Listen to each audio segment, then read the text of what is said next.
And we are live. Ladies and gentlemen, ladies, we're live. Welcome to another episode of Lead Therapy. Today we have a really cool guest on, and I'm excited to bring him on.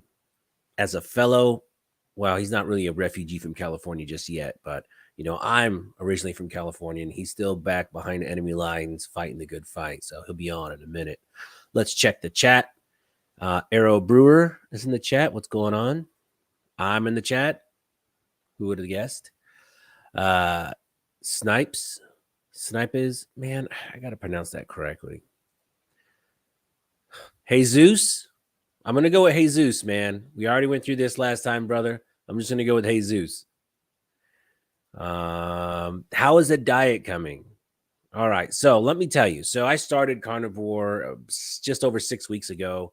I dropped about 44, 42 pounds. I went from 320 all the way down to 281, give or take a pound. And then I took a couple of days off. I wanted to see if I could maintain that weight eating just normal.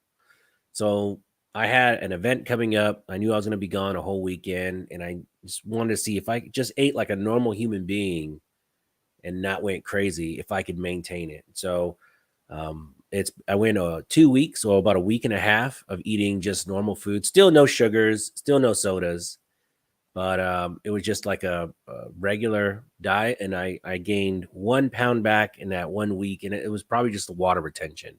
Because when you do carnivore, you shed a lot of water, and it was okay. It was cool, but I'm back on carnivore now as of yesterday. And I'm just going to I'll probably do that like a few weeks on, a weekend off, a few weeks on, a weekend off.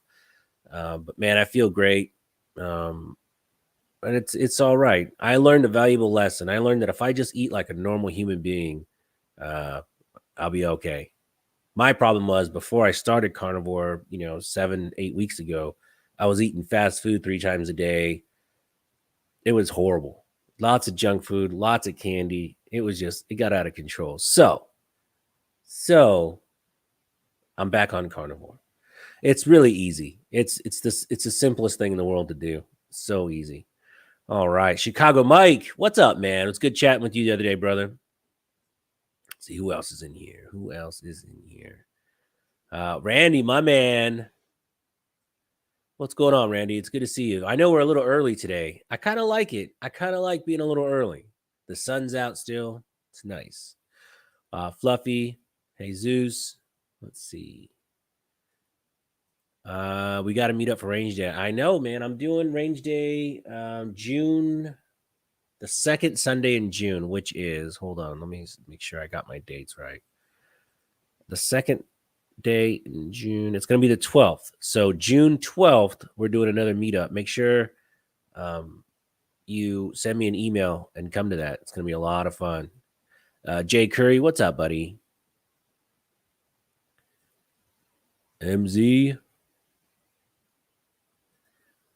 Just cut your sugars, sodas, and chips. And honestly, that was a big key right there. Is just cutting out. I didn't realize how much sugar I was eating. I mean, it was a lot. It was pretty crazy. Like even like the sauces I was using, man, it got a little out of hand.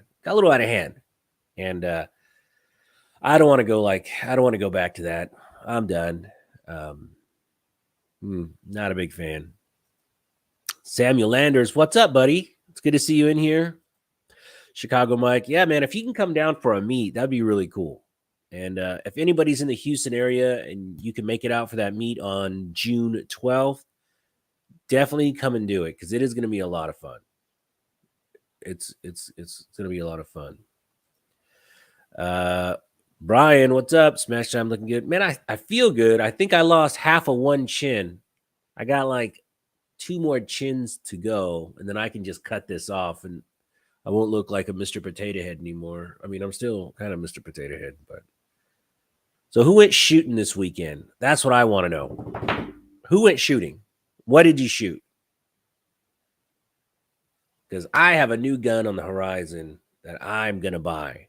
I don't know how I'm going to afford it, but I'm gearing up.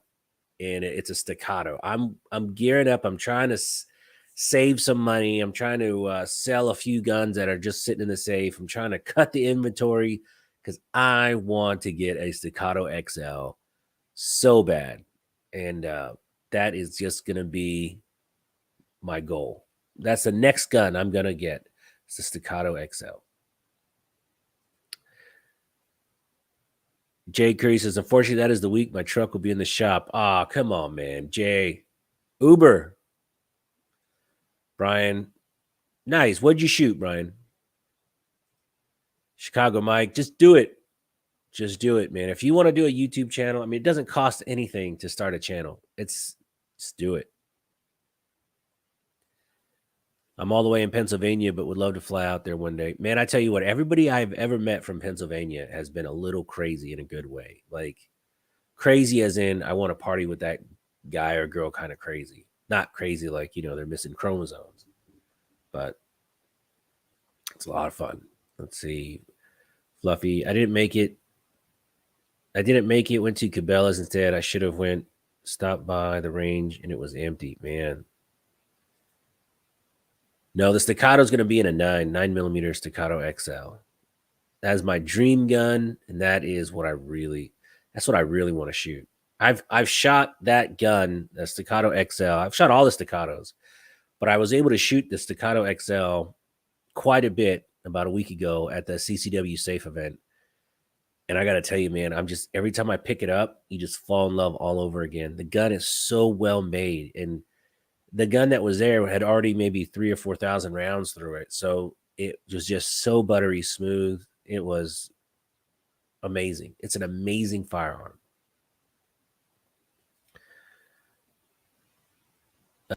Shot some 22 long rifle, 9.556. Nice. We got Jeff in here. Chicago Mike, Uber is like 40. Come on, man. Come on. Jay Curry, Uber from Alabama. Do it. Do it and make a video. It's good content. All right. So I met our guest today at the CCW Safe event. He seemed like a great guy. He was really fun to talk to. Hold on. I got more chats. I just had a whole line of chats come up. Shot at Boyer. I'm missing the active shooter at Mason and Highland. Oh, man. Yeah. Active shooter is no bueno. All right. So let's see. What is going on?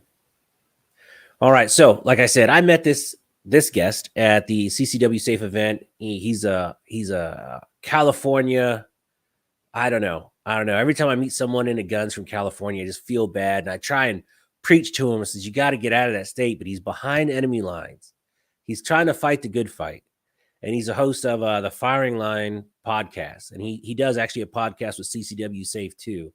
And without further ado, the one, the only, Phillip Naman.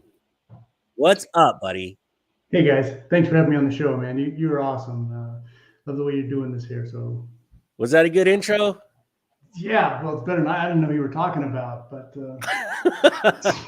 sounds pretty good to me.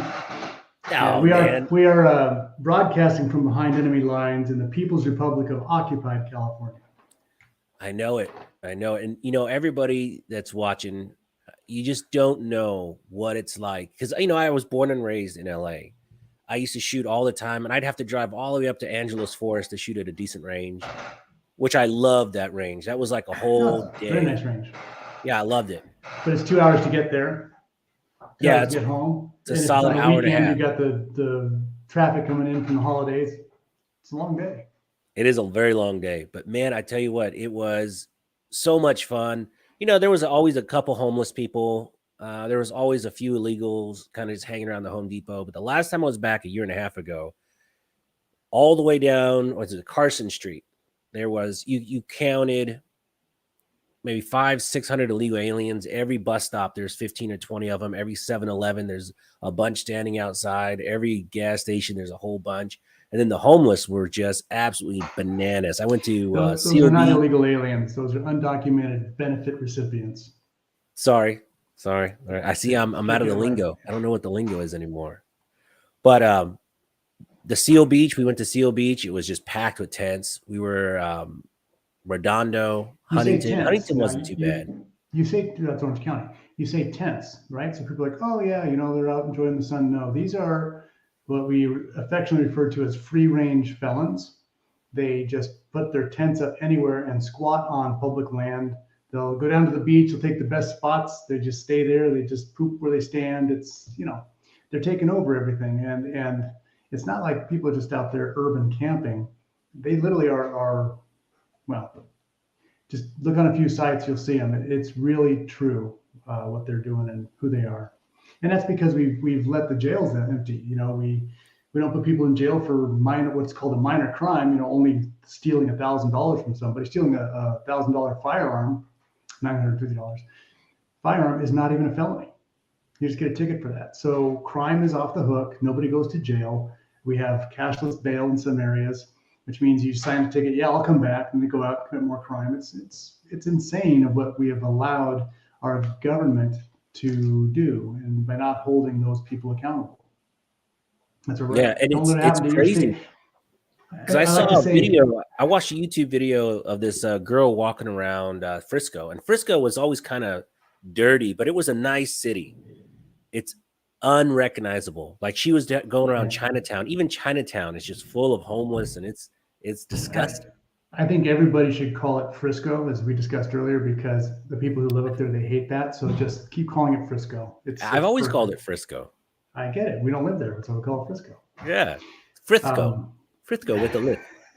Frisco. I go to Frisco all the that time. might get you more attention than you were bargaining for. MZ says, I hear you. I'm about 20 miles south of San Francisco behind enemy lines. Oh, man. He's in San Mateo, Burlingame area. That's a beautiful area, though. Absolutely gorgeous area. Yeah.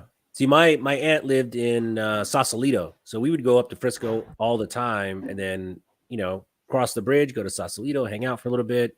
And then she had a shop. She had an antique shop on Fisherman's Wharf. And so we'd go over there and hang out. I was a little kid at the time, but I used to have the best time up there. It was fantastic. Great. So I like to tell people I'm from a possible future. If you do not protect your rights where you live currently, this is what you're going to be dealing with. So I can tell you what they've implemented, how they sneak things in under the guise of health and wellness, under the guise of mental health, under the guise of safety for the children, for the puppies, for the unicorns, all the crud of how they shove this legislation through the pipes. And you need to fight it every single time. One issue, if I may be so bold, that I've noticed for the last 10 years I've been doing this, the Second Amendment community likes to form circular firing squads. Okay? We don't play well together to band against the true enemy, which is the people stealing your rights, stealing your Second Amendment rights, and other things. So we don't. Why? Well, just put this in your stream. What's better, 9mm or 45? And you'll have 10,000 people shooting at each other over something simple like that, right? Right. Oh, it's Glock versus HK. Whatever. We need to realize that if we, this is one of the slogans from the revolution, is that we need to stick together or we'll all hang separately. And it's the same thing. We need to stand up for everybody's shooting rights in everything, even if you don't agree with it. Now, what they did in California, how they separated people, because they're not stupid. They're evil, but they're not stupid. They took a fringe element. Fringe meaning not that it's weird or I don't like it, but fringe meaning there's a small percentage of the people that are really into that area. The majority aren't. That's all. It's not a judgment call. And they demonized it and made it look bad. We went through the black rifle or the assault weapons, which they created that name because it, in the focus group, sounded really, really bad. So they called it assault weapons. They want an assault weapon ban, weapons of war. All these things had nothing to do with the Second Amendment. And they have made people think that, geez, we don't want machine guns in our schools. Well, nobody really wants machine guns in your schools, right? We don't want children have access to firearms. Well, no, we don't want children to have access to firearms, but we don't need laws and penalties over the top of that. We need to focus on standing up for the true gun crimes. You know, if you commit a crime with a firearm, you should get the stiffest penalty possible. 100%. I believe in the death penalty. You know, if you want to stop crime with a firearm, then you have to enhance the penalties for using a firearm in a violent crime. In California, they just actually removed the mandatory penalties. So they're going backwards because they want to have a reason to come in with more draconian gun laws. Anyway, let's go with where you want to go.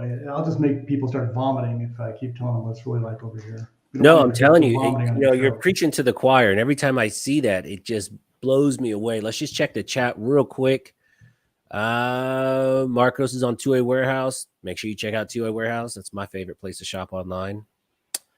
Randy, I'm coming to Tennessee. Okay, let's see. Gunmetal, what's going on? Where's Randy coming from? Where's Randy coming from? I don't know. Get back in there, Randy. Also, real quick, I'm going to put a link to his channel. Please click on. Gunmetal guy, yeah, I agree. Let's see. This is the Firing Line radio show. Yep. So now, I noticed that you've been doing that for a minute, but you don't really push it. Yeah, that's, I don't know. I have 2 full-time jobs, you know? Right.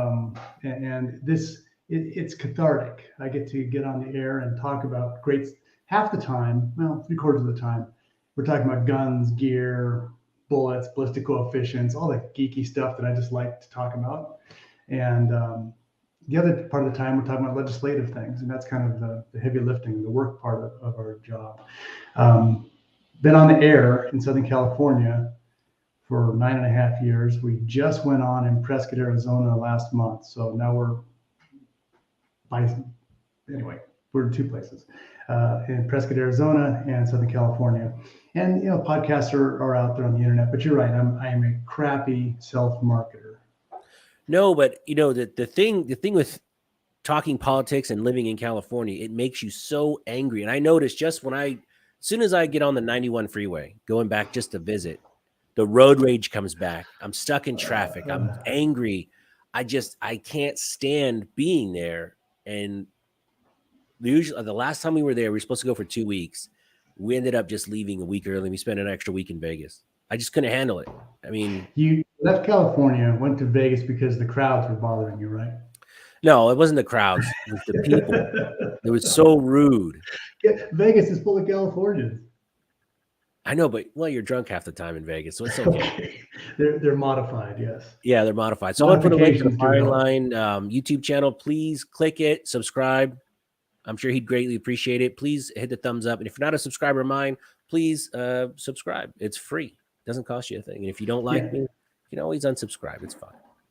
So on our YouTube channel, we just kind of post the raw video as we're making the show. I have some of my hunting videos on there. I had a really good trip to Mexico. I got a 37.5-inch muley. That's kind of exciting at the shot because my guide goes nuts. And another one, I got a giant 340 bull, and that shot's on video too. So that's kind of fun. All right, we got a question from the chat. Fluffy wants to know what's the rifle behind you on the wall. So again, I'm the People's Republic of Occupied California, but I like my stuff. So this is actually a McMillan. Uh-oh, be careful. YouTube likes to take videos down when you touch those. A McMillan airsoft rifle. So it's an airsoft. Nice. It's an airsoft, yeah. So I can leave it on the wall, not feel guilty. If someone stole it, it's $100. But well, that went on in my house anyway. But I take it out. And one of the fun things with the cost of ammo and just the time it takes to keep practicing shooting, that thing's awesome for bolt action rifle practice. I went on Amazon. I bought a bunch of little small deer and elk plastic figurines, and I put them up on the back wall. How old are you, man? Hey, if you visualize it, it'll come true. That's right. That's right. I am still 11. All my jokes are in the 4th grade, so that's just where it is. I tell you, man. It does have Yeah. So, it does have a Vortex Diamondback scope on it though, so I'm not cheating on that. yeah, yeah. So, being in California,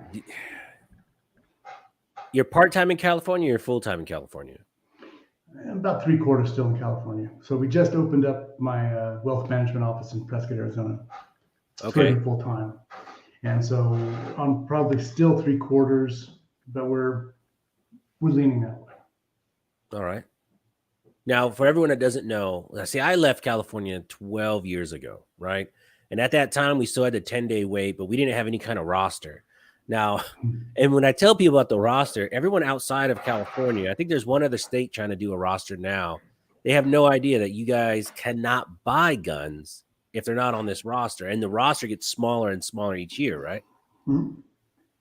So how did that even get implemented? Two famous people that you want to think about. Arnold Schwarzenegger is one of them. All right, Arnold Schwarzenegger played the part of a conservative, big tough guy. He was the worst girly man governor I've ever seen. He was total horrid. He signed one of the bills for the microstamp. So if you've never heard of this, you haven't heard of it because it doesn't exist except in California law. So number one, microstamp. Number two was this safety roster. We didn't want to have any guns that couldn't meet a safety test in the state of California. So what does that mean? Well, it means if you give the state of California $10,000 and one of your guns, they will test it and see if it's approved for sale. So let's say, let's just take Glock. I know that's your favorite gun in the whole world. You know me so well. Let's take the Glock 19, okay? The Glock 19, Generation 3 is the only one they had passed. After that, they passed a microstamp. But if the Glock 19 is for sale here, but you wanted to Cerakote it and make it FDE, well, that's another $10,000 a year to sell that firearm. Well, what if you want to have those cute little, pinks and purples and stuff like that? It's $10,000 for each of those firearms. So it becomes prohibitively expensive for manufacturers to introduce firearms or have multiple sizes of firearms, such as barrel lengths. A Colt Commander is 4, or a Standard is 5, or long slide 6. Well, that's $30,000 worth of fees every year just for those 3 different lengths. That is why you can only get the Gen 3 in California, and you can only get the ones in Austria, not made in Georgia. No. Yeah. Yeah. Yeah, you can't, and the 4s, the 5s are improved, they're safer, but they call it a safety list. Anyway, police officers are exempt from purchasing off the roster. They can get whatever they want. And so that some people saw that as a loophole and decided, well, I'll just buy 300 or 400 of these guns that I want and sell them over here on Gunbroker. Well, that's kind of a dumb idea. And a lot of guys, not a lot, but a few guys went to jail for some serious, they became gun dealers. They weren't buying 1 or 2 a year. If they didn't like it, they'd sell it to a friend. That's, I think, okay. Not a legal opinion, but that seems to not raise any ire. But there was I think it was a lieutenant from Pasadena, a couple hundred guns. He was, come on, man. You're going to raise some eyebrows, all I'm going to say on that. Anyway, so the roster. Yeah, 1 or 2 is okay, but man, I don't know. Once you start doing a couple hundred Glock Gen 5s, for one, who would buy more than 2 Glock Gen 5s anyway? Yeah. Yeah, I keep going back and buying the same gun. Nope, don't like this one either. Nope, don't like this one either. Right? Yeah, right. It's hard to explain in court. Anyway, he's got some problems with that. Anyway, so the roster, if it's not on the roster, it's not available for sale as a new gun in California. Okay. So what does that mean? Say, okay, so you move in from California or from Texas to California, and you've got 20 different firearms. You're supposed to register them all at the state. Those are legal rules. That's a $19 registration fee. You don't have to go through a 10-day waiting period, but if you're bringing it in the state, you have to let them know you have it. Okay. No, that's the worst part is when you register it, you got to leave it there for 10 days. No? Not for that. So if you're moving into the state, there's a form, I forget the name of it, but you send them a check to the Department of Justice for $19, says I have a staccato serial number, blah, blah, blah. And they say, okay, you got a staccato. That's okay when you're moving into the state. You read my mind. I heard the first part of your show. Oh man, I was hopefully, trying to log on, but I could hear you. yeah, Jay, I really want to get one. That's a So nice gun. back when I That used was to a do great gun. transfers in California, and this really upset me because But that's a private party transfer. the private party transfer, right? So I'd sell it to somebody, and I remember I sold the 1911. Then I was at Turner's Outdoors. I had to leave it there.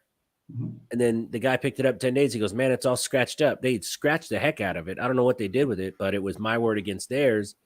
Yeah, What are you so going to go do? to Turner's. What are you going to do? I can't stand Turner's. Yeah, I can't stand those guys.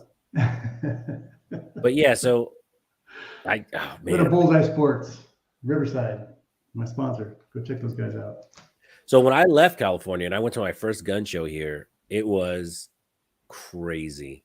It was at the George R. Brown Convention Center, and I was so excited to go. I was literally shaking. And then when I went in, I just started zigzagging around the whole show. And I saw the same table 10 times. I was there from opening to close. I got to touch all these guns. I remember picking up all these magazines and detachable, all goodness. And I was like, wow, I've never got to even touch this stuff before. It's pretty amazing. So before we get out, so the roster controls what we can sell in the state of California. It doesn't control used guns. But even a used gun, like at a gun show here, has to go through an FFL. You still have your 10-day waiting period and all that other stuff, right? Right. So that's the roster. And now they proposed one last year, didn't pass, but it was a 1 for 3. If you want to add one gun to the roster, 3 guns have to come off. That's a race to 0. Anyway, so the microstamping thing, Schwarzenegger, jerk that he is, on his way out, he says, I will go ahead and sign this bill, but there's no technology. It doesn't matter, but I will make them happy. And he's okay because, I'm a little butterfly. And he signed the bill for microstamping, saying that it can't be implemented. Well, as soon as he left, Kamala Harris, you heard that name before? Yeah. Kamala Harris was Attorney General. She says, oh yeah, that exists.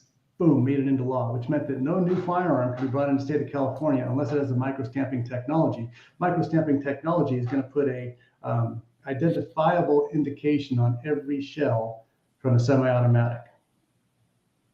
So it's like a serial number on the side, but it doesn't exist. If you had to have the pressures possible to engrave from the inside of your chamber onto that, you'd be blowing your gun up, right?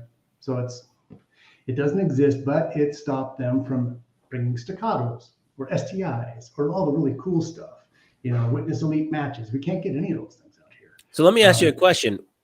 What did that do to the price again? So if I say I moved to California tomorrow and I had 2 Staccato XLs that I paid $4,300 for, could I just ask? You could go buy yourself a F-250 with all the bells and whistles on it, yeah. Like someone in California would probably pay what, $6,000 for one of those, or? Don't know, but it would be a premium. So one of the most popular firearms, concealed carry firearms, is the SIG 365. Mm-hmm. Arguably, yeah, there's others, but a very, very popular gun, right? It's a great gun. It's a great gun. Agreed. So I've seen them for sale used because you can sell a used gun, $1,500. Oh, are you serious? Yeah, and they're selling because if you want one, that's what it costs. They aren't available.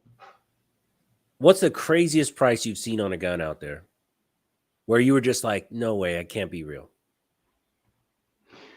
Well, I think that's pretty close to it. When all this stuff hit, I went through my safe and said, okay, what do I hate? What am I never going to shoot again? I made a lot of money. So well, I tell you what, man, it's hard. I took that cash and I redeployed it into what I actually wanted to have. Yeah. So about 4 or 5 days ago, I said, hey, I want a staccato. And my wife was like, yeah. No. I wonder why you got that bug. Why did you get that bug again? Because at CCW safe, there was that XL sitting on the table. And it, the guy said it already had 4,000 or 5,000 rounds through it. And it shot so smooth. Like God bless it. And so my wife's like, hit the target with that one. Yeah. Yeah, we'll get to that. So my wife's like, no, you got to come on. I've been really cool about you buying all these guns. How much a better shooter that gun made you. And it made you a happier person. And being a happier person at home is going to make everyone's lives better. So it'll make me feel good about myself. It's a family therapy thing. It's not about you. It's about the integrity of the family. And then, you know, what if something happens to me and then it goes to my son? It's for the children. It's for the children, as they say. It's always for the children. Let's check the chat. We got Fluffy, MZ. Let's see. Ellie buys them, puts them on consignment in local shops, triple the price. That's exactly what I'm talking about. And if they do it a lot, they get in trouble for it. They can lose their jobs or pensions and be prosecuted. So it's stupid for them to do that. I don't think it's worth it. Maybe 2 or 3 a year might pay for like a nice little vacation. But well, I would say you don't do it to make money. I'd say if you, I mean, if I was an LA officer and I said, okay, look, Walther PPQ, that looks like a really cool gun. So I bought it, I tried it. Hey, I like it, I keep it. Oh, hey, HKVP9, that's okay. I didn't like this about it, so I'll sell it. That's one thing where you have them, you're using them, and if you decide you don't want them at some time in the future, I don't think that's in my opinion. Right. I don't think that's a prosecuted thing. It's like, this is just normal. Hey, I bought it, I liked it, I kept it. This one I didn't like, I sold it. I bought another one, But if you're doing multiples and multiples a year, and actually, I actually buy and sell quite a few guns. I'll find something I like on Gun Broker, and if it doesn't shoot, I'll sell it. Yeah, I mean, since I moved to Texas, all through FFLs.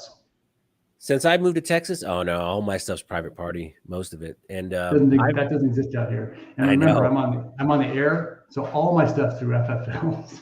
You know what? Here, I got a funny story to talk to you about that too. So, since I moved here, I've probably bought and sold 300-ish guns, maybe 4, a lot. Because I'd buy it, shoot it, that's cool, sell it. Well, you're getting them in, you're reviewing them, and then. No, this is before. Like, I was going nuts before. Like, when I first moved here, I was like, oh my God, I got to have this. No, it's okay. But I never lost money on a deal. Like, I get good deals because I look for them, and then I always give good deals. But when I first moved here, I sold my Remington 700 5R mil spec. I love that rifle. I had a millet scope on it, sold it for $1,100. Very good deal. Very good deal. So I'm at the HEB gas station, and I'm selling this rifle in the back of my truck, and I'm looking around real suspicious, and he's like just casually checking it out, and then a sheriff pulls up. I'm like, oh, Jesus. My California roots came back. I was like, oh, man. The cop gets out, and he goes, oh, man, what are you selling it for? And I told him, like, you're an idiot. I would have given you 13 right now. And then the three of us stood around and talked about guns for 25, 30 minutes. It was great. California, I would have had SWAT team out there. Oh yeah. It was. I actually was in I believe, an attempted sting. This is probably 25 years ago. I had a Ruger #1 in 270, and I didn't like it.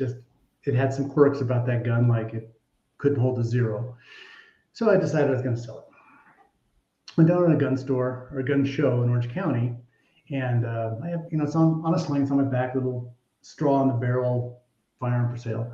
Guy comes up to me and goes, hey, I'd like to buy that rifle. It's okay. He goes, well, come on here.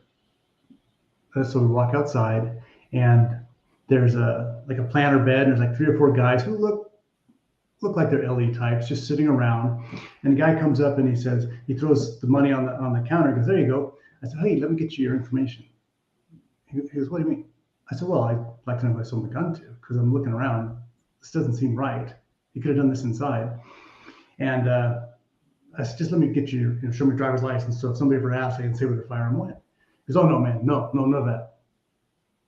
I go, well, then I don't want to give you my gun because you're weird. So I don't want to give you my gun. And he just picks up his money and walks away. And I looked at the 2 guys who were sitting there. I go, some kind of felt like a setup on that, don't you think? And one guy goes, yeah, you might have been right. I mean, but look at that. You got a guy selling a Ruger #1. Is that like a terrorist weapon, in a 270, right? He's just trying to sell his used gun, and you go through all that hassle, and I end up selling it to an FFL. But just you have to be so careful out here, because we have district attorneys who want to prosecute people like you, like me, who are Second Amendment advocates, who run our mouths in public, bashing district attorneys that don't uphold the law. And if they had an opportunity, if they had an opportunity to turn that around and put the screws to us, damn straight they would. They'd be all over it. Yeah. real quick, guys, please Do you see subscribe that guy on the to, screen there? Do you see? yeah, please subscribe to the fire. Is it not the firing Firing Line Radio. Firing Line Radio? I .com. just put the link down there. Make sure you click it, subscribe. I'm sure he'd greatly appreciate it. And also subscribe to That, my channel. that comment you see there on that guy, all right? He just moved from here to, he knows if you buy a gun from me, it's dirty. I never clean a gun. If it gets too dirty, I'll just sell it, go get another one. That's funny.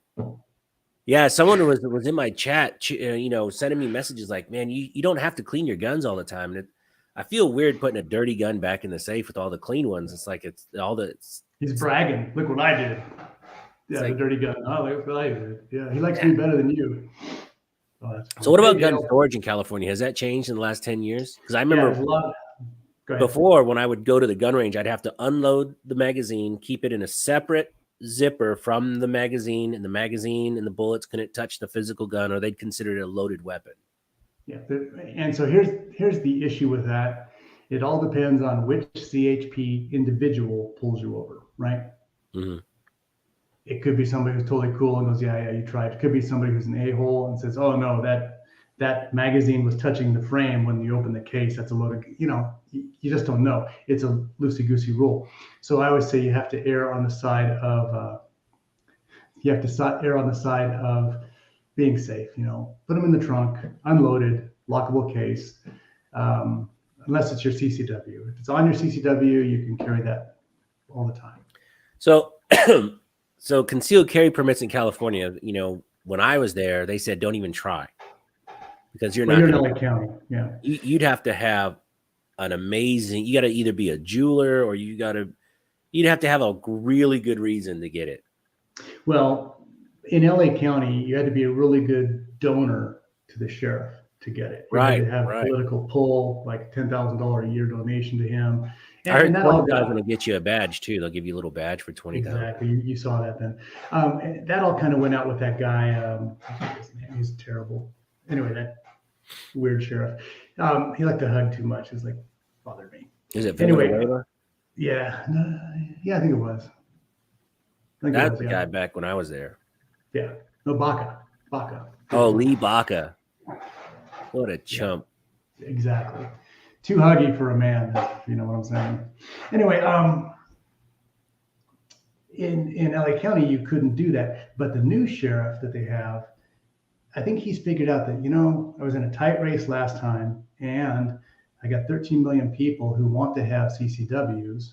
And if I could get them to vote for me, if I promise to open up the CCW department, maybe I'll keep my job a little longer. So I think it was a political decision because they don't really have the internal belief system that people should have their own firearms. But I think it was a pragmatic, I want to get reelected forever issue. And that's why they have started doing them in LA County now. Really? So you can actually apply and get one? Mm-hmm. No kidding.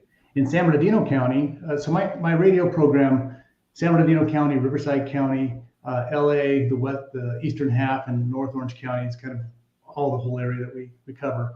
And so Orange County does CCWs now. In San Bernardino, self-defense was considered a good enough record. Matter of fact, Sheriff McMahon, when I interviewed him years ago, he told me the story of an 84-year-old woman who lived in the county of San Bernardino, near city of San Bernardino, which is also known as Sad Burning Ghetto. It's yeah, man. It's terrible. And anyway, she wrote down for her good cause statement, I'm 84 years old and I live in San Bernardino, period. One sentence. And he's like, self-defense is a good cause. How could you deny an 84-year-old woman her only chance of self-defense? She's not going hands-on. It's her only, she's not outrunning anybody. Her only form of self-defense is with the weapon. And so he decided that back then that self-defense is a good enough cause. You just need to, I don't want to say creative, you need to explain yourself in a rational manner on your good cause statement. Yeah.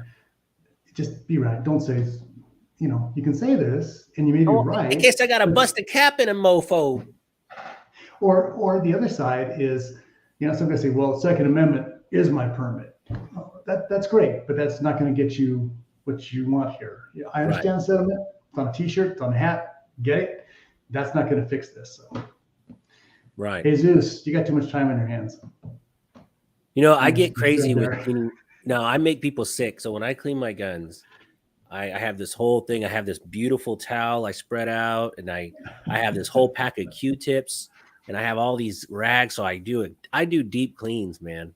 That's It's a great. little weird, but Somebody it's has to do therapy. it. For me, I'll it's buy therapy. It's I'll buy a therapeutic. firearm from you because it's nice and clean. Yeah, I sold a gun to Mr. Randy Adams here, and yeah, I put around 450-ish rounds of 10 mil through it. And sold it to him in 1911. Spotless. I know it was spotless when it got there, just because that's how I roll, man. That's how I roll. I just put out a warning label up front. It's going to come dirty. Yeah, yeah. They have all those other warning labels on the barrel. Just add one more, and it's Now, dirty. are you a native Californian? Yeah. So when did you start shooting? So that's an interesting thing. So, everybody has teenage rebellion, right? So my parents were absolutely anti-gun and anti-hunting. So when I was 15, half a mile from my house, this guy opened up a gun store. And I thought, what better way to make my parents pissed off than get a job cleaning the glass and emptying the trash at the gun store? So I did, and I loved it. And the owner of that store and I are still very good friends. Um, we hunt together still, but it was great. I learned so much about the proper use of firearms and hunting and all of those things. So that kind of became my teenage escape, was in that direction. Everybody else Right. was smoking dope and playing Van Halen, and I went the other way. Van Halen. Don't date yourself. All the bands, all the good bands I know, they're all dead. Oh man. Well, Bowie died, and Kiss is still going, kind of.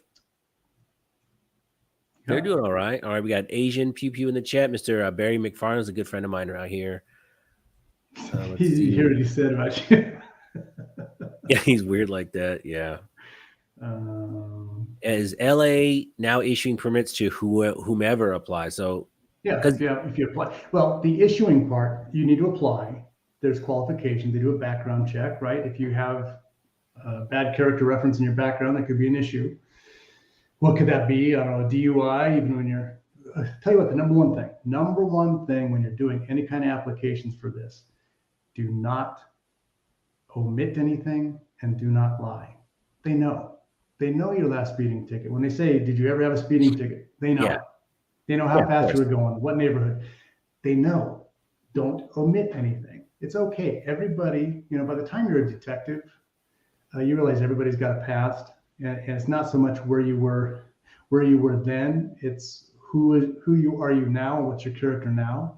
And if you right, lie on an application, you'll never get. They will just, and you don't deserve one. You can't lie on an application. If you did something bad, just say, hey, I did something bad. I was 23 years old and stupid, and X happened.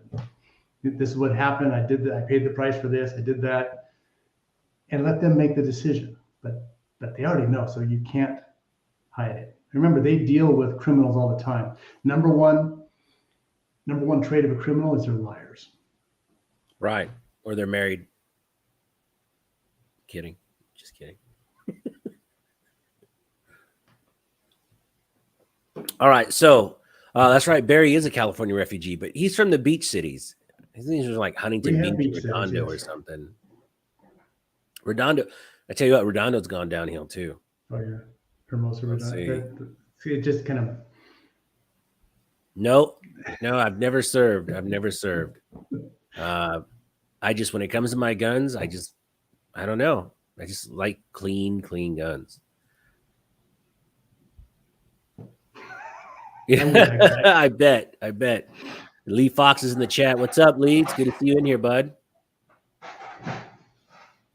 So you got into guns when you were a teenager. You started working at a gun shop, and then So I bought my first rifle on my 18th birthday because I couldn't have one anytime sooner than that. My parents wouldn't buy one. oh yeah, So on my 18th birthday, I bought my Winchester Model 7270. Yeah, still have it. I nice. shot my sheep and a grizzly with it last year, so it's still rolling. That gun.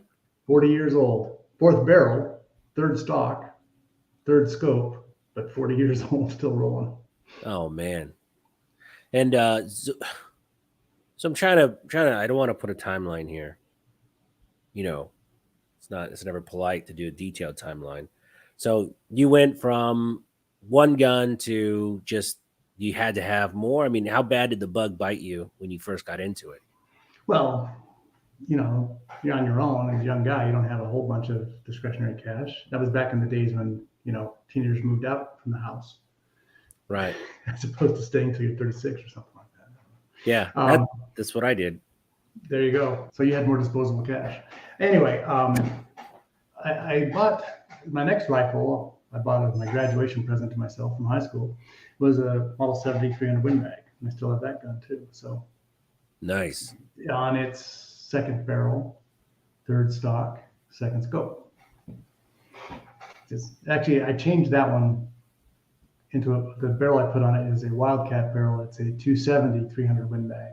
So it's kind of blend of both worlds. It's an amazing cartridge.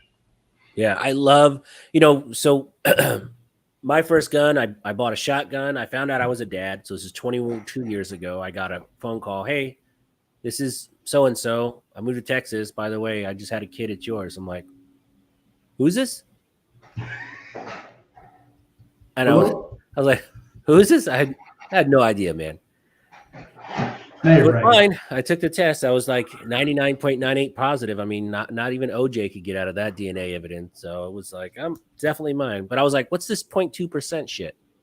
What's going on? So I was looking at Big Five was having a sale, and they had a What is the 0.2%? How'd yeah. that come It was out? like, How'd they explain that part? so Big Five was having a sale, and they had a Mossberg 500 with 2 barrels for like $199. And I was like, you know what? Let me go buy this gun. I've never shot a gun before, but let me go buy 28 it. and an 18-inch, right? Yeah. So I bought it. I remember going up to the Angeles Forest, and I had no idea how to load it. You didn't bring like a sofa to shoot, did you? No, but I brought dove loads because I didn't know what kind of ammo to buy. Clueless, absolutely clueless about guns. So I went to the up to the range, and you rent your target out, put it out, and you shoot at it. I blew the shit out of that target, but I didn't even know how to load that thing. And I was like, how do you load it? Now I have my brother on the phone. He goes, well, you load it from underneath. And so I'm looking down the barrel, like you load it, turn it upside down. How does it go? I was trying to stick it in the side. I was like, I had no idea. Clueless. The guy next to me was a Marine. He goes, hey, you look fucking lost, buddy. Let me help you out. So he showed me how to load it, and then I just fell in love. I fell in love with guns because that same day, the 50 Cal Club was meeting, and man, I got to shoot like 6 or 7 50 cals my very first day shooting outdoors. And I couldn't stop smiling going home. My cheeks hurt so bad. And there was this guy who was a president of Kirby Vacuum. He had a Z06, and he had this, called it an EDM 50. It was a 50 cal that could collapse up into a suitcase. Very cool. And at Angeles Forest, he had some incendiary rounds. So we were shooting the mountain, blowing stuff up. Oh my God. I was so spoiled, and I was just hooked, absolutely hooked into guns right then and there. So like the tracer's going. Yeah. Very, very cool. I've never seen that before. You could shoot that stuff out there, huh? I've never seen that before. So how did you go from there and transition into hunting, since you didn't come from a family of hunters? Yeah, I just always had it in my idea. Actually, when I was 16, for more of my rebellion, I went and bought my first bow because I couldn't get a gun yet. So I hunted for a year or two archery style, 16, 17-year-old with a 55-pound recurve. So that bow weight was bigger than me, but I just loved it. I absolutely fell in love with hunting. That was the bulk of most of my shooting. I didn't really get into any combat shooting till later on. Even trap and skeet was probably a while back when I started doing more bird hunting, but it was just big game hunting was what I liked. That was my bread and butter. Even to this day, I have friends that'll say I can't go deer hunting because it's duck opener, and I'm like, that doesn't register for me. It's big game season. Right. When the big game season's over, we'll go look for some ducks. But no, this is, Right. I've never gone hunting yet. Not one time. Oops. That's a lovely wall of death. I like it. Yeah. Those are two there. But my This is brother in this is the mule deer Atlanta, room. does the same thing. As soon as it's deer season, he's gone. He's in the woods every single weekend. Don't call him. Don't plan a trip. Don't birthdays. You're not going to hear from him. Nothing. Yeah, He's like, like I'll see you in a few months. And he's Jay, out. Jay, I think you need therapy. He cleans it before he goes to the range, cleans them again after he comes back from the range. Were they dirty in your safe? Maybe you need to look at your storage. You know, is there dirt in the safe? You know what I will do? From... What I will do is once a year around Christmas time, I'll take all the guns out and I'll clean them just to make sure. A holiday party. That's ridiculous. I love it. I love it, man. Because I know they're clean. I just want to make sure they're oiled up and lubed and just looking really good, just in case. You know. So I will, after I'm done training, like for my sheep hunt. You know, I worked this rifle hard. We were doing hikes up and down the mountains and shooting long range rocks and stuff like that. And so I make one last range, going out to the range. I clean it, I oil it, and then I'll fire a couple of fouling shots down, and fire a couple of fouling shots afterwards, and then I'm ready to take it hunting. So it gets wiped down. I knock the potatoes out of the barrel, but anyway, I think when I moved my camera, I kind of messed everything up here. Well, I'll tell you what, I was out there at Angeles Forest, of course, because that was like my weekend retreat, and there was this guy there, and he could shoot 500 yards. I mean, he was a great shot, phenomenal shot. And he had, you know, just a Remington 700 and like a certain chassis, nothing too fancy, but he was a great shot. And he said, you know what, I do a bore snake down it just to clear out the stuff. But he goes, when you clean a barrel, you really clean it, you mess it up. So your cold bore shot will suck. So he'll shoot it and then just run a bore snake through it one time. And then that's it. He won't touch it again. That keeps the gun. So what I do with rifles, I won't go too crazy. I'll just run a bore snake through it twice and then call it a day. Well, and on a rifle itself, you can actually wear out, you know, stainless steel brushes and stuff. You're causing as much wear as shooting the gun. So, you know, plus there's also the protective coating of copper that stops rust from happening. Okay, make that part up. Yeah, no. I was gonna say, I was like, I don't wash my car because you know that dust. It's protection. It's a protective coating. Okay, I wash the car. That's gross. People can see that, but if they're looking down your barrel, there's a different reason. I don't know why they're doing that. So, no, you know, and actually, I did take a Glock in and got a new slide on. The guy said I had it over lubed, so go figure that out. You know, Dale says he's in Texas. Will take me, man. Let's go. I want to go shoot. You know, that's the only problem with being a transplant to Texas. Everybody I know has a cousin or an uncle with 100 acres or 50 acres to go shoot. And I was like, man, I need to buy some land. Like, yeah, that's the guy who moved there from California, so he'll take care of you. Right. Near Legend, what's going on, buddy? Glad you joined the chat. I'm gonna put a link here. Make sure you go to this guy's page and subscribe. We're going to blow this channel up. Firing Line podcast, radio show, striptease if you give him extra money. I mean, OnlyFans, he has it all. He's got a little channel. Yeah, we have all the podcasts are on, if you just want to do podcasts, they're on Apple and all the different things. If you go to firinglineradio.com, they're all listed there. There's like a million shows. Yeah. I think there's like close to 300 shows or something. Anyway, also, I have some swag. I got T-shirts. I've got hats on the website. I should get you a hat there. Would you wear a hat? I wear hats all the time, man. All right, I'll send you a hat. It gets too hot in Texas. I mean, I burn up quick. But so we met at the CCW Safe event, which I thought was a blast. I was just tagging along. You know, I wasn't a big believer in any kind of insurance or any of that stuff. I mean, I had it here when I got my concealed carry. I joined for like a month, and I'm like, I'll never use it. But after meeting those guys, I joined right away. As soon as I got back, I sent my money and joined up. And I was like, how do I get involved? I mean, do you guys need someone in Houston? Like, how can I spread this? I felt like I was going to go door to door like a Jehovah's Witness spreading the faith.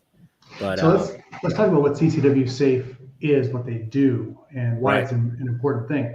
It's not insurance, and you don't want it to be insurance because that actually would limit them as far as the coverage is concerned. So they are a legal protection plan. Right. They will give you unlimited criminal and civil defense, including special witnesses, including expert witnesses, crime scenes, gunshot investigators, use of force experts. All these guys are on staff. They have some of the best self-defense attorneys in the world on staff, like Don West. He worked for George. He did the Zimmerman case. Right. We got to meet him. He was there. Andrew Branca. If you're ever watching anything about Supreme Court cases and stuff like that, Andrew Branca is Branca Law. He's on there. Got to meet him in person. I think I had a glass of wine or two with that guy. It's just super fun people, but brilliant. And that these are the guys you want to have on your side. If something happened and you have to find a defense attorney, what, are you going to grab the yellow pages? Yeah. If you have friends who know what a good defense attorney is, you got a really crappy circle of friends, right? Nobody knows who a good defense attorney is because we don't ever use them. Barry, I agree with you. We don't use defense attorneys because that's not our lifestyle, right? So having them come in and do an unlimited defense immediately is going to give you the best opportunity to get a fair hearing. Now, especially, people are making fun of California, and I get it. You know what? They deserve it. They deserve it. But Houston, you've got a problem. Houston, you have Sheila Jackson Lee. Oh, She-Jack. Whatever. You got crazy people in Houston, Austin, crazy liberal people and you go back 25 years, and Texas was a Democrat state. So it's looking good now, but you could end up in court with an Austin DA, even though you live in, I don't know, some great place. And now an incident happens, you're in Austin, and you're underneath that Austin DA who wants to make a name for themselves so they can take She-Jack's place, and you're going to be a victim of politics because they will crucify you to lift themselves up. And if you don't have something like CCW Safe on you're going down. You just can't fight it. What absolutely floored me, and for everyone here that doesn't know about insurance or CCW or like concealed carry protection programs, some of the other companies, not naming names, if they go to trial and you lose, you have to pay that money back to them. Mind blown. So if I was lose, you're in jail, and now you're totally bankrupt. Now you're in jail and you're bankrupt, and you got to pay that money back. How about the other ones that crazy is that say, okay, your coverage is worth $250,000. Here's the check. Go find an attorney and good luck. No, right? No. And the one I bought into, they pushed that. It's like, you can pick your own attorney. And then when I was with the CCW Safe guy, I was like, what do you know about picking your own attorney? Picking out a gun? Yeah. Well, me, barely. But picking out my own attorney, I don't know anybody. I mean, I'm not an expert. So they come in, and what's really great too is that when you call, you actually talk to them directly. You don't get a service. You don't get a call back in a few days. You get a live person. Oh, we had a situation like that. They were talking about the live case. A guy was involved in a self-defense incident on Thanksgiving, right? And he actually had 3 different programs, and he knew an attorney. Right. Well, the problem is it's Thanksgiving weekend. His attorney's out of town for a week, the one he wanted to use. He calls the first person, and they said, we'll get back to you. Called the next person, says, we'll get back to you on Monday. But in the meantime, he's in jail for Thanksgiving weekend. It's that guy in Vegas, right? Some turkey's going to get stuffing when you don't want it. So it's not a good thing. So, CCW, they had a guy out there that night. Yeah, you don't want to be in jail over the weekend in Vegas. They'll be doing more than just stuffing the turkey. That stuffing had sausage in it. That was nice. Oh, God, sorry. A little over the line. My bad. Yeah, Barry has a good point. You don't want insurance. You want defense coverage. Yeah. So on there's 2 things on that. A lot of people think, well, I have homeowners insurance. Well, homeowners insurance will cover you if you have an accident, right? Homeowners doesn't cover you for a purposeful incident. Again, I'm not an attorney, I don't even play one on TV, but my understanding of the situation is, if I am involved in a situation and I claim self-defense, that means I'm admitting to doing the act. I did X. I used my hands, I used my feet. In self-defense, I used a firearm, I used a shovel. Whatever I did that in self-defense. I have to admit to that act.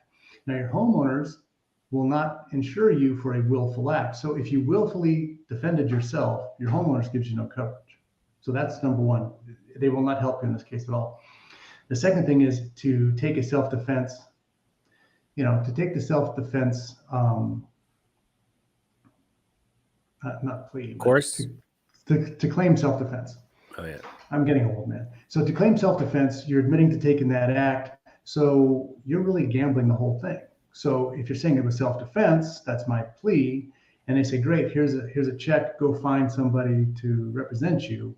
Man, you've admitted to it now in a court filing. You're in some deep doo-doo there if you lose. So it's very important to have the best people working for you. And frankly, I bet you'll say the same thing. The quality of the guys there was amazing. Rob Gary High blew me away. Like everyone that works there is either ex-homicide, violent crimes. Mhm. They're all cops or lawyers and or investigators. I was just blown away. As soon as I got back, I was like, I'm just going to sign up right away. And I went as kind of just, I went as a guest. I really wasn't going to, I don't want to be an affiliate. I'm an affiliate now, but I was like, I'll just. What's your code? I don't know. I haven't really pushed it out too much. Hold on. Let me get it. Get your code. Help these people out. If they're going to sign up, might as well save some money. Yeah. You know what? It's a no-brainer to me. Let's see, I was talking to Gary. So how long have you been working with CCW Safe? Because that's, I saw you were there and you're from California, so it didn't really click. Like, why is he here? Because California doesn't do this. Everywhere I go, I get that a lot. Hey, California is their biggest state. Are you serious? Mm-hmm. Holy smokes. We've been advertising the heck out of that, yeah. Oh, my affiliate link is right here. How about that? I knew I was totally prepared for this. So if you guys want to join or check it out, please click the affiliate link. I'd greatly appreciate it. And what do they say? It's save 10%, I think, right? I believe so. Yeah. And the other part is they don't do price increases. So if you sign up today and they do a price increase next year, it doesn't matter. You're in on this level. So if you're in I thought it was going to be a lot more expensive. Like I was listening, they'll raise the price. I was listening to the whole spiel. I was like, oh man, this is going to be expensive, like a couple $1,000, a couple $100. I was like, oh, I could do this. It's easy. It's peace of mind. I don't have to worry about it. For you staccato owners, that's chump change. Look, man. So it took me, anyway, my wife said I had to sell some guns to get a staccato. So that's fair. You can always buy them back. I took out the safe. I was sitting there looking at all these guns, and it was like my kids. I'm like, I'm going to have to abandon you. You're going to a new home. And I picked 4 or 5 to sell. What did you sell? Well, I sold a 10 millimeter, 1911. I'm selling another 10 mil. And I'm selling a SIG MPX. I'm selling a sub 2000 that takes the Glock mags, 9 millimeter. I'm selling. I sold a Ruger LCP, the old one. I sold a Ruger TX22, and what else? I have a really nice AR. I'm selling. I got a great deal on it, so I'm selling it at a very competitive deal. And what else? Yeah, the Kimber Repeat in 10 mil. I'm selling that one, 1911. I'm selling a 1911 Springfield Armory 10 millimeter. So you're just moving away for the 10s? Like this is your move? No, I just have 5 of them. I'm like, well, you just sold 4 of them. Yeah, well, I still have XDM in 10 mil too. So I still have 2 1911s and then the 10 mil XDM 10. So here's one more thing. Here's one more thing you're going to have to do now. If you get that staccato in 9, you're going to have to get like a Dillon 1100 just to keep up with it. I don't even want to know. The ammo plant. Dale Fundak will set it up for you. I know. Well, I tell you what. Don't ask me to. I'm pretty close to 2A Warehouse here, and they give me a small discount, very small discount. And Yeah, I but if go through. you start running that staccato, you know, It's so it's much like fun. exactly you're going to be shooting that thing, and as fast as that thing runs, it'll just be like ching ching ching ching. It sounds like pachanga balls at a casino or something like that. You know, hitting the slot machine. You pull the trigger, and the ammo company's got the slot machine coming down. Oh, you know what a pachinko machine is? Yeah, Oh man, I used to have 3 or 4 pachinko machines there you go. with the screens. I had like the newer ones from the 90s with the screens. It's a Japanese gambling game. So much fun. Very loud. Very loud. That's like your money just falling out the side of Yeah. the gun. What about the Tech Ops? No, I'm not selling the SIG Tech Ops. That gun is. That's a great gun. Oh, that's my baby, man. That is my absolute baby. Put a CCW safe in the pinned comments. I will. I'll put something in the pinned comments, but it's peace of mind. I'm a big believer in it, and I guess I'll start pushing it. But it was very cool. Very Well, cool. it's not. You know, I just look at it. I mean, because we run ads for them and stuff.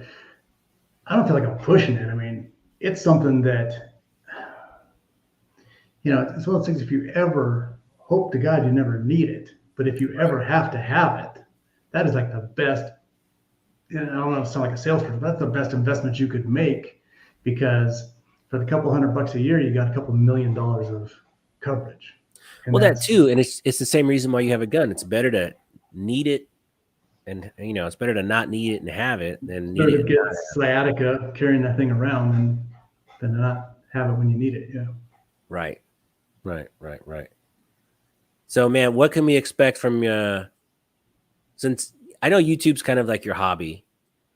No, it's not a hobby. Watching YouTube, posting things, I'm very crappy at. So, actually, if you're out there and you are a video editor and you've seen my stuff and you say, "My God, this guy needs help," yes, I do. Call me up. I'll hire you. Let's fix this thing, because that's Hey, just so the when way. I first started doing YouTube, I met this guy, Mr. Big Kid. Great channel. He's from Arizona, actually. You guys should definitely connect. He is amazing. And so we talked a little bit, and he looked at my channel, and he called me a few weeks ago or a few months ago, and he goes, "Hey, man, I really like your live streams, but your camera is complete trash. You really need to upgrade it." And I was like, "Okay." And I looked, I was like, "Yeah, it does look kind of crappy." And then, you start making YouTube, you got to be an editor. You got to know about lighting. You have to know about accent lighting, I got a you lamp know, over there. little That stuff work? like this. That lamp okay? It puts shadow. Little lights put certain shadows, and This is my lighting. You like mag lights? There you that's go. not your light, is it? That's mag light.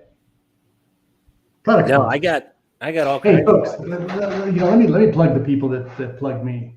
Maglight.com. Okay, this is their XL200, big deal, 1,000 lumens, 15% off. Use go to maglight.com. FL Radio 15. Maglight.com. CCW. Well, you got CCW. Work on his code for that. That's in your links. Accutac bipods. You do any long range shooting, man? Those bipods are awesome. I want to get And back into it. It's just it's so expensive. well, sell your staccato. Did that hurt? I haven't got it yet. I'm getting it. I know. I In a get few it. I get weeks. it. So Accutech, accu-tac.com. And I think that's 2022 firing line 15% off on that one. See, Cutting Edge Bullets just gave me one. So cuttingedgebullets.com. And that's firing line. I think it's good for 15 or 20% off. Those are Because you awesome hunting reload. bullets. You Oh, reload yeah. all your own stuff now. Yeah, all my rifle stuff. I don't How did you get reload. into reloading? Is it just because it got too cost prohibitive to keep buying all these boxes, or No, from day one when I was 18. When I was 18, the reason I bought a 270 was I was going through the handloading books, and I found the bullet that I wanted to shoot that had a better ballistic coefficient than the 7mm or the 264s. So the only way to get that loaded was to make it yourself. And the guy I worked who owned the store, he reloaded, so it was not a big deal. He just taught me how, and That rifle has never had anything but hand loads through it for 40 years. Oh, wow. Yeah. I don't reload 308 or 223. I do, but I mean, I have shot factory, I should say, 308, 223. You know, because I had this conversation with a few people. Like, I just got the Ruger Precision, and when I was 6.5 ordering, Creedmoor? no, I got it in just 308. Oh, great. No worries. So I was thinking, I was like, man, do I want to invest in all this reloading equipment and all this time and energy? Because like I'm kind of swamped. I don't know if I have time to reload unless I had one of those automatic presses. But you know, just single, it would take. I don't have the space for it. Okay, And, so that's what made that decision. That's why I bought it in 308 and not. I wanted maybe 6.5 or. yeah, that's nothing wrong with it. You know, if you want the best performance out of that rifle, for whatever reason you purchased it for, the best, most accurate, you're probably going to be better off with hand loads because every rifle is going to be a little bit different. They have a little bit different harmonics when they go off, and you know, half a grain up or down from a particular load can really make it shoot tighter or worse. So there's a lot of perfecting when it comes to hand loading. Not to be confused, or you know, most of them shoot pretty well, but you can really dial in a load once you find something that the gun shoots well. But it doesn't take that long, and you're not shooting 300 rounds of rifle a weekend. You're not. You're shooting 20 to 40, and that's a lot out of a rifle in a weekend. But you know, you get the 168 grain Sierra Match Kings. That's pretty much perfect for the 308.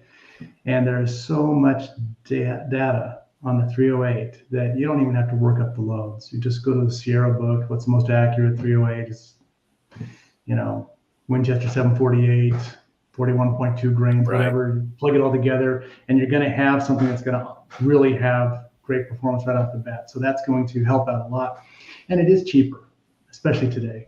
Primers are still hard to find, but you know, whenever I go into a gun store and I see the powders I use, I just fix them up. Yeah. I don't know. It's something I want to get back into. I mean, I really enjoyed it. Those weekends at Angeles Forest were so peaceful and the best. And I go to a really good outdoor range here that goes out to 550 yards. Oh, that's perfect for your 308. You can really, you have a great time learning all about that rifle.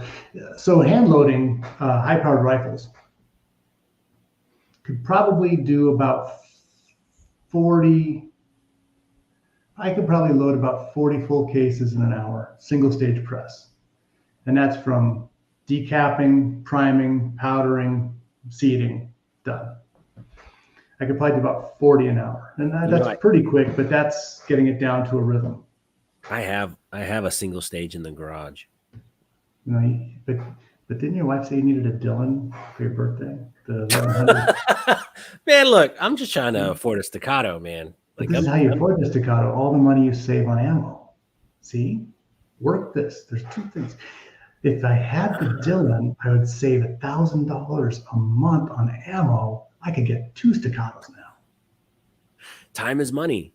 Time is money. Money is money. What's opium again? Right.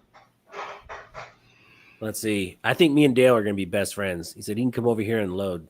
Yeah. So you're inheriting my my best friend moving from what a freaking traitor. Look at this one show. He's like, oh, sucking up over there. I'll bet you he was in the Navy. Dale is he from California too? Yeah.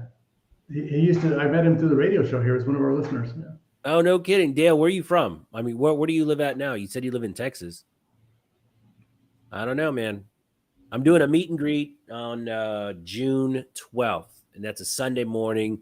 We usually have about 35 people capped out, and we just do a couple pistol courses and just have a barbecue lunch. And it's just something for locals. It's a lot of fun. We do a raffle. We give away some cool stuff. And it's just like a thank you to me to the subscribers, you know. He's saying I use 100 grains of powder for every load. It's not true. The biggest one's only 99. Oh, Misty, you know, I shot the Staccato XC a couple times, but I want the XL. I want the full size. Yeah. Yeah, you want the one we shot at in Yeah. Oklahoma. Oh my It God. shot so well it caused a tornado. Did you tell them that? No, Jesus. That's what caused the tornado. It cycled so fast, it got the wind spinning, caused a damn tornado Saturday So afternoon. we were so stupid. We're out there shooting like madmen. And there are all these dark clouds, and we're not even paying attention to the And all the weather. locals are like leaving. Yeah, all the cows are going in ditches. We're like, that's strange. And we're eating, and then all of a sudden, everyone's phone starts going boop boop for tornado warnings in Oklahoma. And I was like, well, that's strange. That's cool. And then we're supposed to stay there till 8, and at 7:15, they're like, well, time to go. Okay, I guess we're leaving early. And then we Like, get in yes. that bus, and that bus ride back to the hotel was nuts. I thought we were gonna die. Well, so you guys went through some heavy wind? It was heavy wind. We slid out a little bit. We hydroplaned a little bit. And this dude was going, 60, 70 down these back roads. Like Was that Thor? that big giant cop, Yeah. jeez, he's like, I need to get you back safe. I'm like, yeah. Could we keep it under, it's raining, the Oh, it's whole really left hard. side of my window. And on the whole drive back, our phones kept going off with that alarm. And I'm from California. I'm from Texas. We don't have a lot of tornadoes down here. And I'm freaking out. I thought, man, any minute you're going to see, the ruby slippers and the witch fly by with a house. And I was freaking out a little bit. It was a little, I did have a couple drinks when we got back to the hotel that night. It was a little rambunctious. It was a little It was It was a cool. little crazy. It rained hard. I was probably just oblivious to whatever danger we were in. Just okay, it's not here, so as long as it doesn't land a house on us, we're probably gonna be okay. Right. But man, it was a fun ride back. Oh, he's in So, Magnolia. That's just right there. We're neighbors. I'm in North Spring, which is not too I was far. hoping though, maybe if it did drop a house, it would have dropped it on Spencer. We could have got his staccato, like the red slipper sticking out from underneath the house. Right. So, well, he's not gonna need that. Sorry. Who was that guy? Who was that really big guy in the black shirt and the very With the large beard. with the beard? Yeah, it's Spencer from Spencer's Keepers. That's right. So he was helping me with my grip. Did I tell you this story? Mm-mm. So he's helping me with my grip, right? And he goes, first you're not holding the pistol, right? I'm like, yes, Guy sir. can shoot pretty good too. Oh my God, he's a great shot.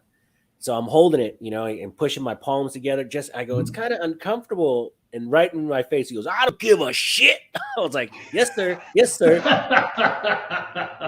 For everyone, he's a very large individual, very intimidating. And I was like, I was like such a little sissy. I was like, it kind of hurts to press like this. And he's like, I don't give a shit. Like, yes, sir. Yes, You sir. gotta run that gun, boy. But he did tell me about my balance, keeping more on my toes. And then I changed my grip. And then I went out yesterday by myself without filming or any of that distractions. And I ran probably 300 rounds through this 9mm. And man, it really helped a lot. Like, it really helped a lot. No stovepipes. You're staying on your second shot. You're right on top of it. Yeah. Yeah. So I'm shooting a little bit faster, and it's not going all over the place. It's still not great, but it sure calmed down a little bit. That's awesome. And plus, that gun you're shooting there was the staccato. It's got the compensator on it. It's got the perfect balance. It's got, yes. It's got no spring. It actually, I remember when I gripped the gun. Oops, sorry. And with my left thumb, it felt like it felt slow. The slide was going. It felt like if you were gripping it like you normally would, you would stop the slide from moving. It's kind of what it felt like to me. Right. It was so. Did you shoot that Alien? Yeah. I didn't like it. Yeah. I heard it's like $3,000-$4,000. There's lots of stuff that's expensive I don't like, but I like new concept stuff. What I don't like about that is I can't be effective with that pistol with my whatever muscle memory I have right now, right? I got a semi-auto, they're all the same. Pick it up, I can rack over the top. The magazine is in the right place, Right. Everything is close to being where they are on all the other firearms. That one's just, you would have to really rework all the things. I don't even know how you rack the slide. It's got the bar over the top and the bottom. You put your hand over the top, all you do is bleed because you ran the sight into the front of your hand. didn't do anything, and cycling a slide like this just seems a little weird to me. No, it jammed on me every time. The slide would lock back and it wouldn't. I don't know. I just didn't like it. It didn't Well, I know, feel that well, great. like I said, I think it's got some really cool technological advances. Getting that barrel super low, obviously they're trying to strive for something with that. But then we saw with what was your friend's name from Connecticut? Oh, Liv, Small 32 girl. icon. Okay, um, she was left-handed, and the shells were hitting her support hand and staying, jamming the gun. So, it's a very specific weapon for certain things, and I know. definitely not for left-handers. I mean, I'm sure it's a great gun, but it's not for me. Well, there was some really cool stuff out there. The Sig 320. He had was it Gray somebody's He had pistol the on that. 320. He had the X5. He had the Legion. That's what I have. That's what I shot all day yesterday. So Yeah, much fun. That gun that is was a great gun. And even that Glock 17 done by Terran Tactical, that thing ran like a sewing machine. That was really a good gun. that is very, very cool, but that price tag on it is pretty up there. I think it was around 16, right? It's 16 and change. I don't know if I like it that much. I mean, it's Well, a Glock. it's a price of a Sig 365 here, so Oh my god, I know. it's the That's same thing. crazy. What would you rather have? Well, okay, I'll take it then. Right? Gonna have to spend it anyway, right? Right. So, honey, I gotta spend it anyway. That's right. See, now you're cooking with oil. Well, heck, man, I don't want to keep you I too much appreciate longer. I know you got to go, but definitely plug your show, and then also you do that. How'd you get hooked up with CCW Safe to do their podcast? Because that's a really good podcast too. I like that. That's very enjoyable. They got some nice subject content on that. Basically, well, Stan Campbell, one of the owners of CCW Safe, found our show, or I don't know, somehow we hooked up 9 years ago, and we kind of became friends, and I had him on the show probably 20 times, and I always make him do the introductions with a very white voice, which is perfect. Yeah. If you don't know Stan, he's a big, strong black guy. He's got it all going on. Actually, during the tornado, we went to his house and just drank till the world ended. But a lot of fun. So that's how I got connected with them. And then when they wanted to start one, they just asked me to help. So I helped. Nice. Very cool. Let's see. Bob the P is super nice too. I don't know who Bob the P is. I'm not going to touch that one. Let's see. Isn't the alien close to 5K? It is. The alien it's up there at like $5,000-$6,000. I don't know. You can get 3 Terran Tacticals for that. I get a staccato and a Trigicon SRO and a nice holster and ammo. Sig X5. Yeah, it is one of my favorite guns. Great gun. Hey, do you do any? Well, you don't really do any hunting, right? So have you ever shot any night vision stuff out there? ATN, yeah. ATN, scopes or what? Scope. Thermals or night vision? Just night vision, no thermals. Okay. Man, I'd like to get into it because I got to go shoot some pigs. Everybody, there's places out here where you can just pay a couple bucks and they'll take you out there and put you on a whole bunch of pigs and you can just shoot all you want. And well, first thing, so I understand there's depredation hunts and these things are everywhere and they're causing a lot of damage. I understand that, but the first thing you need to do is get yourself a smoker. Okay. Oh yeah, I was thinking about getting that pellet grill. I got a Traeger that they run amazing. Yes. And wild game, when you get a wild pig and you cut it up into roast and throw it on that thing, it is fantastic.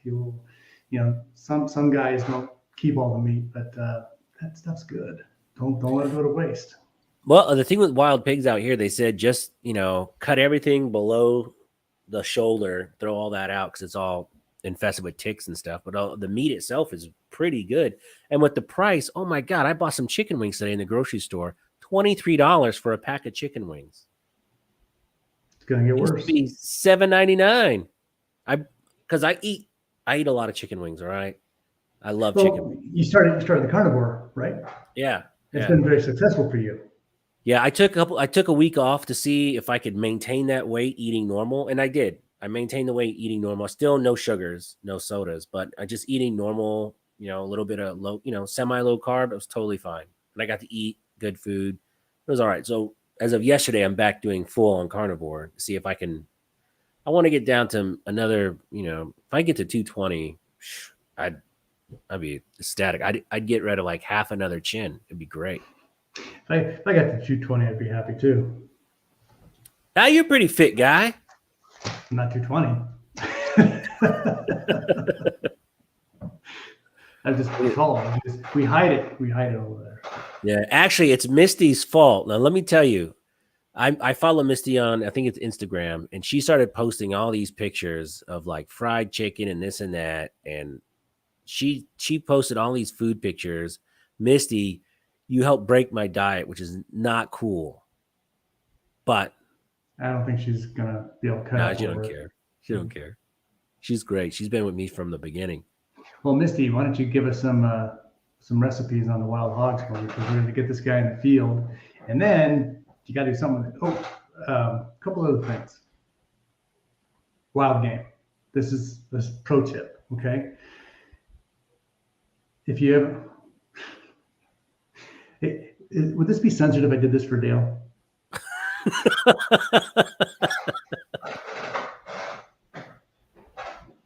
All right, what's No, this pro Dale. tip? 228.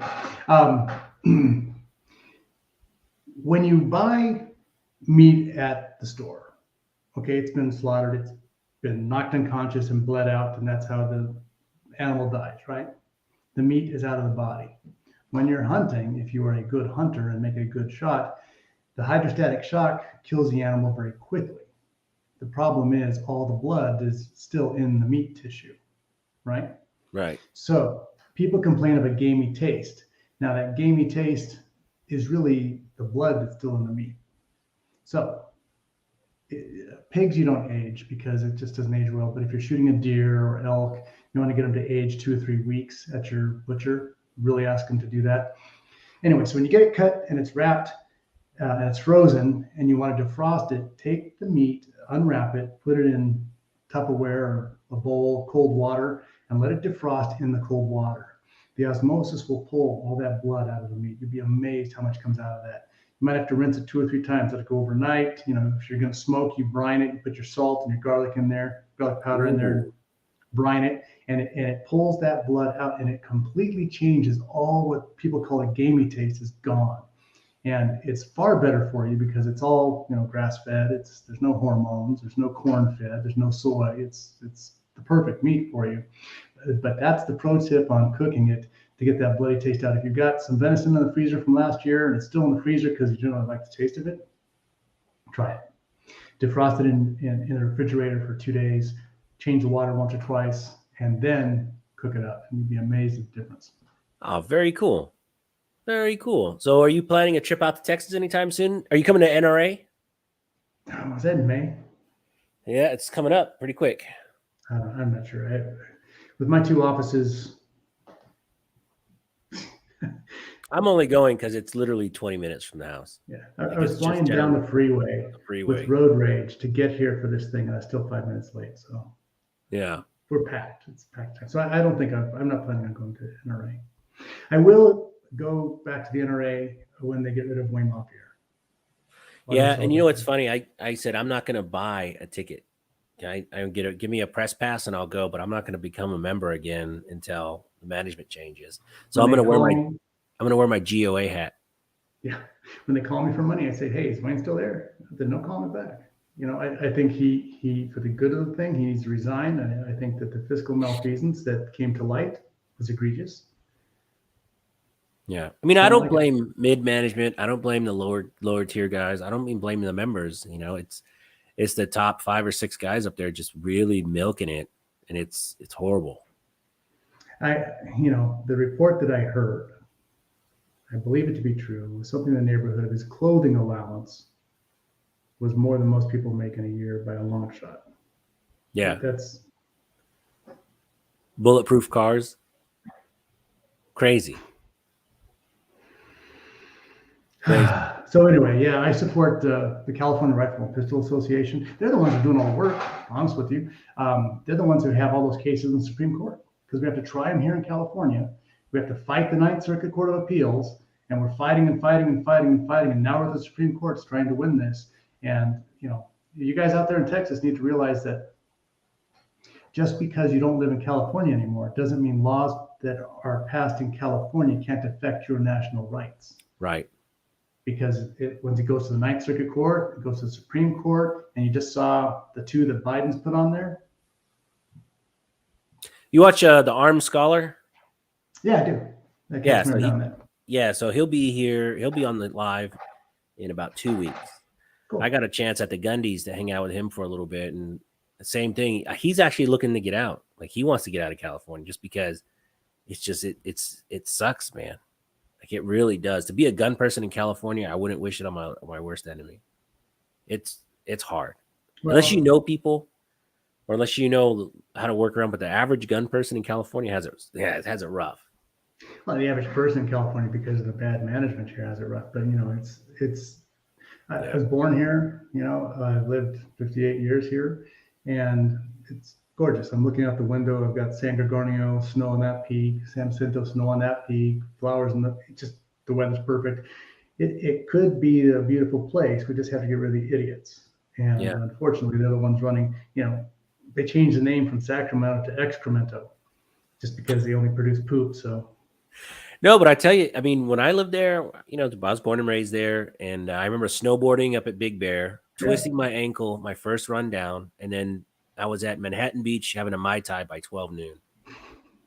So I'm full of snow, twist my ankle, and then I'm at the beach by 2 hours later, 2.5 hours later, eating a hamburger, drinking a Mai Tai, looking at the sunset. It was only in California you can do some crazy stuff like that. Yeah. Well, but hey, man, thank you so much for coming on, Phil. I mean, I really appreciate it. Anytime. Don't say that because I'm going to be hitting you up in a few weeks. Like, come back. Anytime. Buenos nachos. All right, guys. Thank you guys so much for watching. Please like and subscribe to Philip's channel. I'll put the link in the description because I lost it here. And then thank you guys so much for watching. I appreciate it. Till next time, guys.